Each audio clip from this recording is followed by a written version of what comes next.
मांग के रहेंगे, मांग के रहेंगे, लेकिन एकजुट बना के रहिएगा, तब हम लोग का फंड कौन कौन लेके जा रहा है पता ही नहीं लग रहा, हम लोग को पेन पेपर पर पता ही नहीं लगता कौन है, क्या है, नहीं है।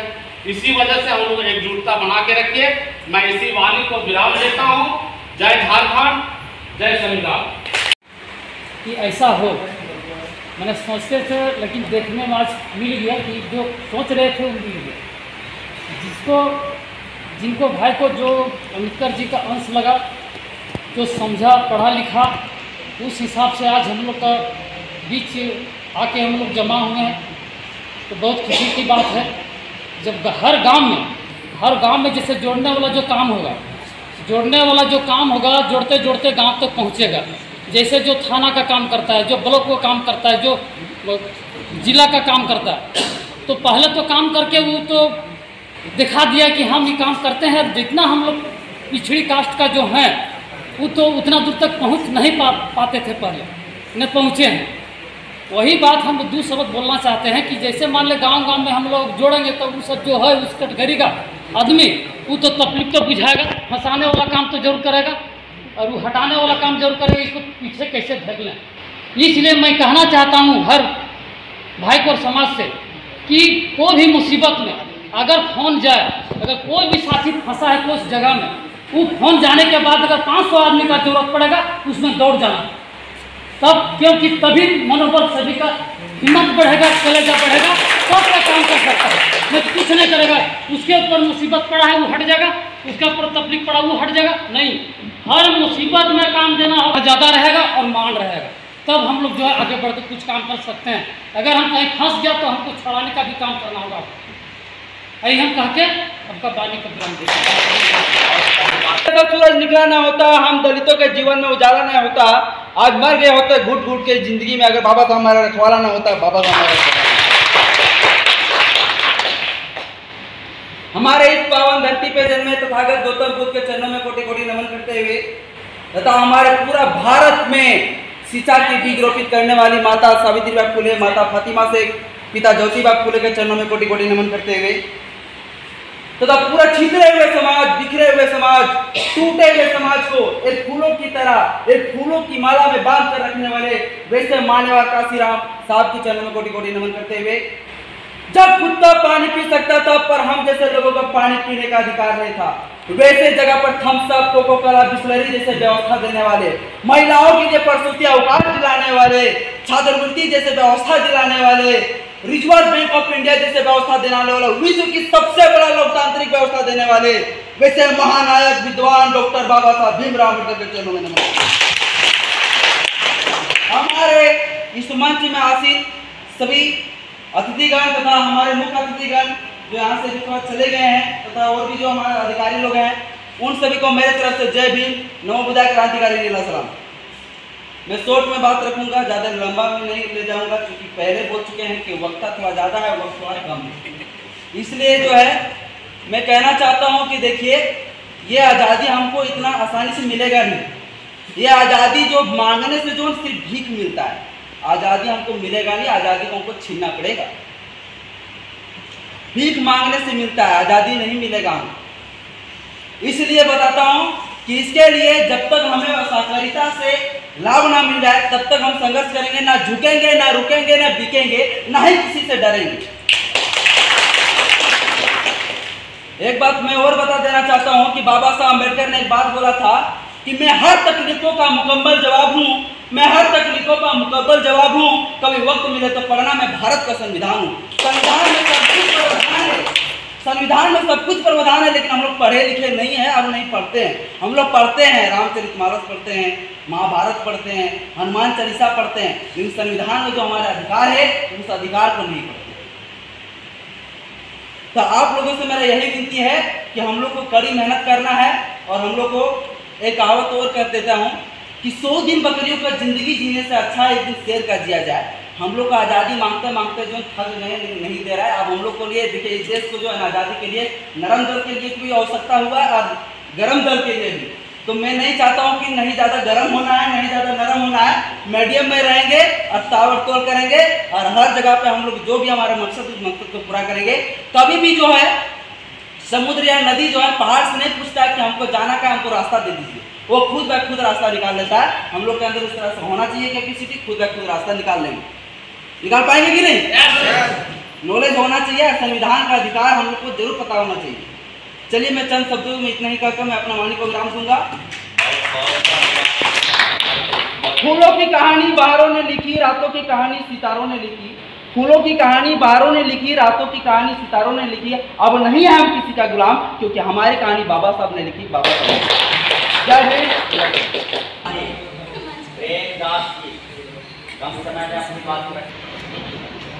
सहकारिता, सहकारिता क्या है इसके बारे में तो हम लोग नहीं जाने थे।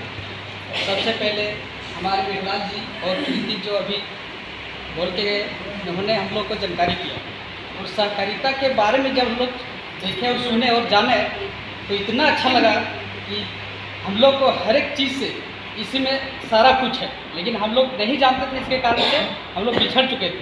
और जब से जाने सहकारिता के बारे में, इसमें क्या क्या है, तब से हम लोग जुड़े हुए हैं। और हम लोग भी बहुत प्रयास कर रहे हैं, हर एक गांव जा रहे हैं, गांव में जा करके समिति बना रहे हैं। लेकिन वहाँ से हम लोग को मतलब वहाँ से भी हम लोग को पेमेंट किया जा रहा है कि क्या है ये, आदमी समझता नहीं है, ये झूठ है, फोकस है। हम लोग जो समिति बनाए और सदस्य जो बनाए, उन लोग भी धोखा दिया हम लोग। खास करके हमारा गांव में भी धोखा मिला है, जो कि हमारे गांव में 7-8 आदमी थे हम लोग सदस्य बनाए, लेकिन वहाँ से केवल हम लोग 2 ही आदमी भी है जो कि इस पर जुड़े हुए हैं और लगे हुए हैं। हम लोग भी सोच रहे हैं कि जितना भी संघर्ष करने का जरूरत पड़ेगा उतना करेंगे, लेकिन छोड़ेंगे नहीं। चलिए इतना ही करके अपने सर नमो बुद्धाय सर हम लोगों ने तो हमारे गांव से हम लोग हैं सर, छोटे से गांव में हैं, तो हमारे यहाँ पे सर मानववादियों ने जो है सर लूट मचा रखा है सर। अगर कोई भी ऐसी कार्यक्रम आता है, फंड में आता है, जैसे कि हम लोगों को ब्लॉक से आता है और कोई भी स्तरीय से आता है, तो 10,000 20,000 का स्तरीय मांग करते हैं। और लोगों के पास में अगर घर में नहीं रहता है सर, तो 10-20 हज़ार रुपया लोगों ने ब्याज पे पैसे लेते हैं और दे देते हैं। अगर काम भी नहीं होता तो उन लोग डर से बोलने भी नहीं जाते सर। तो बोलने का नहीं कारण लोगों को, क्योंकि मानववादियों का राज चलता है। हम लोग तो 60% हैं सर, लेकिन क्या है, डर बहुत डरा के रखे हैं। तो 2-4 आदमियों ने हम लोगों ने मिल करके सर, हम लोग ऐसे मीटिंग में भी, अरे पंचायत में भी लड़का लड़की मरता, उसमें भी हम लोगों ने रोक लगाए सर। तो उस रोक में भी हम लोगों ने क्या, तो उस रोक में जब लगाए हम लोग, तो लोगों ने क्या बोलता है कि तुमको कुटाई चाहिए, मार चाहिए। तो हमने बोला सर ठीक है, मार देना जान से वो ठीक है, लेकिन बच जाएंगे तो हिसाब किताब कर लेंगे। तो हमारे यहाँ पे ये चाहते हैं सर कि हमारे यहाँ पे ब्लॉक से जितनी भी काम आता है सारे आने की मानववादियों ने लूट मचा रखा है सर। और कुछ भी काम कार्य करते हैं सर तो लोग बाधा डाल देते हैं सर। हम तो ग्राम अंबाड़ी से हैं सर, सरिया ब्लॉक से हैं सर, और हम यही चाहते हैं सर कि मांगने से सच में कि भीख नहीं मांगता है, हमें तो अधिकार के लिए लड़ना जरूरी है सर। और ये जो सहकारिता विभाग वाला जो है सर, हम लोगों को कमेटी बन चुका है सर। तो हम लोगों को जो है सर ने जो बताया है हम लोगों को, ये सहकारिता विभाग का विषय अच्छा है। हमारे तो एक पैन के बदौलत पे बाबा साहब तो है, सबका बाप पड़ा हुआ है, चौराहा पे खड़ा है। तो हम लोग ये चाहते हैं डरना नहीं, सबसे पहले अपने पैर पे खड़ा होना है।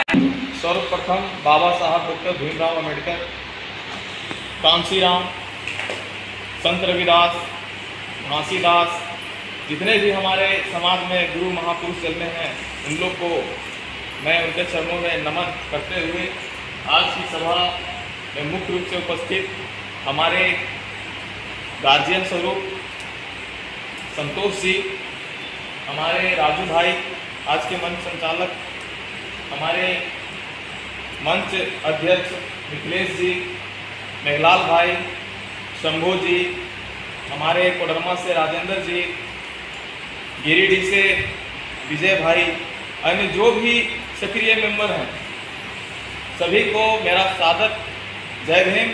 साथ ही यहाँ पे उपस्थित सभी लोगों को मेरा नीला सलाम। साथियों, सहकारिता क्या है, इस चीज पर हम चर्चा करना चाहते हैं। सहकारिता एक बृहद चीज है, चीज मतलब एक विभाग है। सहकारिता के अंदर वैसे सारे विभाग आ जाते हैं जो आपके जिला में, ब्लॉक में, जिनका एक ऑफिस होगा, उनका पदाधिकारी होगा, ब्लॉक कोऑपरेटिव ऑफिसर जैसे होता है उसी तरह BDO CO फलना ठेकना जितना होता है वो भले ही ब्लॉक कोऑपरेटिव ऑफिसर का ऑफिस अलग होता है, लेकिन एक ऐसा बृहद चीज़ है सहकारिता जिसके अंदर टोटल जितने भी विभाग हैं उसका सारा काम हो सकता है, लेकिन इसके विषय में कोई जानकारी किसी को नहीं है। अभी कोडरमा में 6 प्रखंड है, 6 प्रखंड का जो BCO है उन लोग को क्या काम है कितना है उनको पता नहीं, खाली लैम्प्स पैक्स इतने जानता है, दूसरी चीज़ दूसरा का प्रभार लेकर के दूसरा काम करता है। अभी ज़्यादातर जो BCO है वो MO का प्रभार संभाल रहा है, क्योंकि सहकारिता के बारे में किसी को जानकारी ही नहीं है। सहकारिता में क्या होता है कोई जानता ही नहीं है, कौन जाएगा पूछने के लिए कि ये काम हमको कराना है, करा दीजिए। जानकारी लोगों को होगा तभी कोई कुछ कर सकता है। ज़्यादातर कल्याण का जो काम आता है वो सहकारिता के थ्रू भी रहता है, लेकिन सहकारिता इसमें हस्तक्षेप भी नहीं करता है।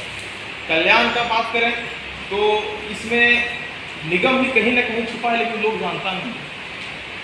आज सहकारिता से सभी कोई लगभग समिति का रजिस्ट्रेशन करवा चुके हैं, करवा रहे हैं, लेकिन बात यहाँ पे कोई बोल रहा है कि निगम से समानता कैसे लिया जाए, कैसे क्या किया जाए।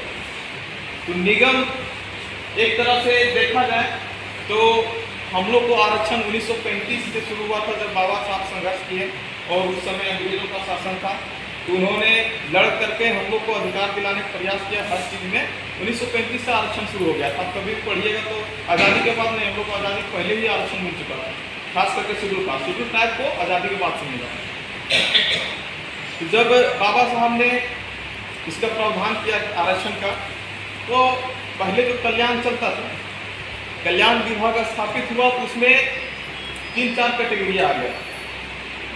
जैसे कल्याण विभाग भी हम लोग के जिला में होता है, एक ही ऑफिस होता है, लेकिन वही आप प्रदेश में चल जाइएगा तो उसमें 3-4 कैटेगरी बटा होता है। जब सरकार के द्वारा फंड पास क्या कहते हैं, बजट पास किया जाता है, तो हर कोई के जनसंख्या का अनुपात में अलग अलग फंडिंग वहाँ से बांट करके हर विभाग में दे देता है।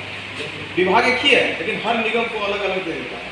जैसे अनुसूचित जाति के विकास के लिए अनुसूचित जाति निगम है, वो भी कल्याण से कनेक्टेड है। आदिवासी के लिए आदिवासी निगम है, अल्पसंख्यक के लिए अल्पसंख्यक का भी विभाग है, और OBC के लिए भी एक विभाग है। लगभग 4 जो है कैटेगरी है, लेकिन उसके थ्रू से जो विभाग हमारा कल्याण विभाग एक स्थापित हर जिला में है, उसमें हमारा लोग ना के बराबर है, और ज़्यादातर जो हमारे फंड का चीज़ आता है वो दूसरे को लेके चले जाते हैं। दूसरा, हमारी जनसंख्या झारखंड में 14% है, लगभग अभी हो चुकी है। 10% हमारा हिस्सा है, जो भी बजट आ गया, क्योंकि सरकारी नियमानुसार झारखंड की आबादी हम लोग का 10% लिखित है यहाँ के कानून के अनुसार। तो हमारा जो भी योजना आता है उसमें 10% भाग हम लोग को मिल जाता है, वो जाता है सीधे निगम में, अनुसूचित जाति निगम, झारखंड राज्य अनुसूचित जाति निगम।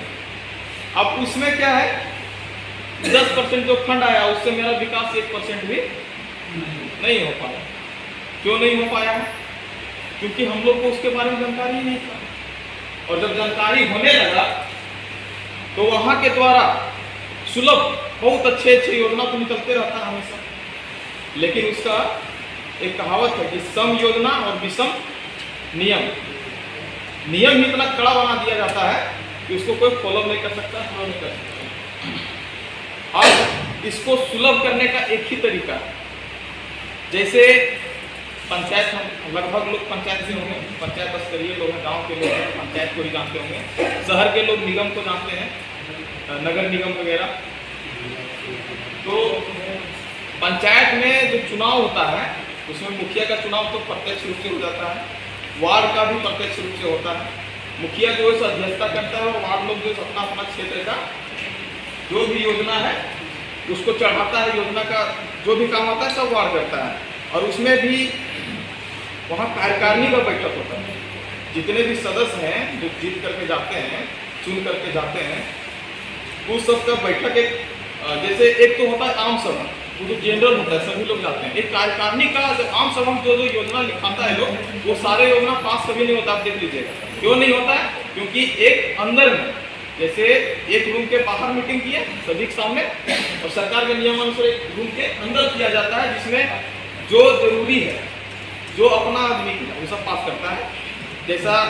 जैसे कि मेरे यहाँ से हम वहाँ के वार्ड सदस्य हैं, वहाँ में मुझको लगा कि ये आदमी मेरा वोटर है, चाहे मेरा हित का है, चाहे मेरा है, इसका काम होना चाहिए, तो हम उसका पास करवा देंगे। वहाँ जो कार्यकारिणी की बैठक में मोहर लग गया, उसको कोई रोक नहीं सकता। उसी तरह से निगम में जब सोसाइटी के लोग एक जो प्रतिनिधि जाएगा वहाँ पे, वो अपने हक अधिकार के लिए अपने यहाँ का जो काम है उसको करवाने के लिए लड़ेगा, उसको नोटिस करवाएगा। उस कार्यकारिणी के लिए जो पार्षद, निर्देशक पार्षद, डायरेक्टर का चुनाव होता है, और उसी में से एक शायद अध्यक्ष का भी चुनाव होगा, जो अभी तक नहीं हुआ है, निगम के द्वारा नहीं करवाया जा रहा है, क्योंकि हम लोग का जो भी विकास का कार्य है उसको रोकने का भरसक प्रयास करने के लिए वो सब लगा हुआ है। तो हम लोग को ज़्यादा से ज़्यादा निगम से संबद्धता लेना, ताकि वहाँ के कार्यकारिणी का गठन हो सके, वहाँ के हम सदस्य होकर के अपने क्षेत्र का समस्या को लिखा सकें, और जब हमारे लोग वहाँ बैठ जाएंगे तो हमारे लोग हमारे हित में ही नियम बनाएंगे, जो नियम बनाएंगे वही लागू होगा हर जगह पर। और जब तक छुटा हुआ, जब तक वहाँ एक तरह से अफसर राज है, तब तक हम लोग कुछ नहीं कर सकते। इसलिए ज़्यादा से ज़्यादा हम लोग को निगम से संबद्धता प्राप्त करने के लिए कार्य करना है। निगम से संबद्धता कैसे प्राप्त होगा?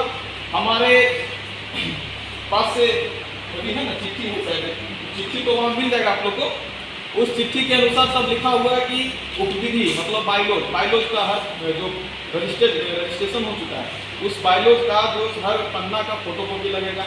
उसमें जो है तो डीसीओ या डीसीओ द्वारा सत्यापित करना पड़ेगा, उसको अभी प्रमाणित ई अटेस्टेड, मतलब ये जो है तो सत्य है लिख करके साइन करना पड़ेगा, मुहर मारना पड़ेगा। इतना मतलब कठिन कर दिया है। 26 पेज का 27 पेज का है तो उसको साइन करना पड़ेगा। कार्यकारिणी का जो बैठक हुआ है जिसमें पास किया गया है वो प्रतिनिधि बनने के लिए जो हमारे अधिकार के लिए लड़ेगा, उसका पन्ना लगेगा, उसको सत्यापित करवाना है। जब पीजी मीटिंग हुआ था उसका जो है फोटोकॉपी लगेगा पीजी मीटिंग का, उसको भी सत्यापित करवाना है। जिस आदमी को भेजा जाएगा उसका आधार कार्ड, वोटर आईडी जो भी है, जाति प्रमाण पत्र, उसको भी अटेस्टेड करवाना पड़ेगा वहीं से। तो इतना विषम कर दिया गया है कि लोग घूमते रहता है ऑफिस। अभी लगभग हम भी एक गौतम बुद्ध अनुसूचित जाति सहकारी विकास सहयोग समिति लिमिटेड कोडरमा जिला स्तरीय रजिस्ट्रेशन करवाएं। लगभग एक साल से ज़्यादा लगे रजिस्ट्रेशन करवाने। रजिस्ट्रेशन करवाएं, अभी जो संबद्धता के लिए लगभग एक सप्ताह से लगे, उसको करवाने के लिए प्रोसेस करना पड़ा, बहुत सारा कठिनाई आई। तो किसी तरह करवा करके हम सब पन्ना वगैरह पर जितना जो करना था साइन वगैरह करा के ले लिए हैं। अब उसमें भी क्या है कि निगम कुछ न कुछ नुकता निकालेगा, हम लोग हताश हो जाएंगे, काम नहीं होगा। अगर हम हताश हो गए तो साल भर से नहीं लगे रहते हैं, और साल भर से इस काम को यहाँ तक पहुँचाए हैं तो एक साल और भी लग जाएगा, तो भी संघर्ष करेंगे और जो भी अपना अधिकार है वो लेने के लिए हमेशा तत्पर रहेंगे, उसके लिए पीछे कभी नहीं हटेंगे। और आप लोग से भी निवेदन है कि आप लोग भी जल्द से जल्द समिति जो रजिस्ट्रेशन हो चुका है उसको संबद्धता के लिए तैयारी करें। किसी तरह का भी जरूरत पड़े तो मेघलाल से संपर्क करें, हमसे संपर्क करें, सर से संपर्क करें। किसी तरह का भी जरूरत कभी भी पड़ेगा हम लोग हमेशा तत्पर रहेंगे। इतना करते हुए अपनी वाणी को विराम देते हैं। जोहार, जय हिंद, जय भारत।